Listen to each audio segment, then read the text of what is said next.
Eto na ang pinakahuling balita tungkol sa FFBNWs at VLS sa Jose Rizal class frigates. Sobrang exciting to. Ngayon, ano nga ba ang VLS at bakit ito'y sobrang cool?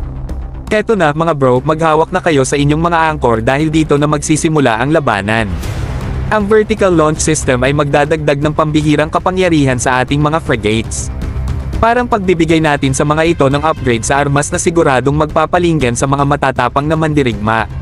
Dahil sa VLS, ang mga frigates na ito ay magkakaroon ng kakayahan na magpaputok ng iba't ibang klase ng missile. Mayroon tayong surface-to-air missiles na kayang hadlangan ang anumang eroplano na maglalakas loob na lumapit sa atin. At huwag nating kalimutan ang surface-to-surface missiles na kayang magpalupig sa mga kalaban nating barko. Parang mayroon tayong lihim na sandatahan na puno ng puwersa, handang ipagtanggol ang ating karagatan ng may estilo. Pero teka, huwag natin kalimutan ang maingat na proseso ng pagpili.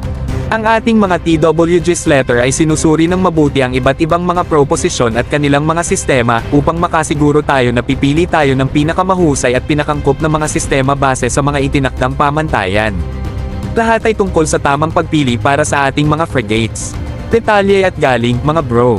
Kaya't maging handa na sa pagka-transform ng Jose Rizal class frigates bilang tunay na mga pambato sa karagatan.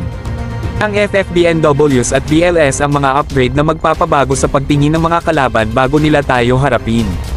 Ito ay tungkol sa pagiging una sa laro, pagtanggap sa mga bagong ideya, at pagtiyak sa kaligtasan at seguridad ng ating mga karagatan.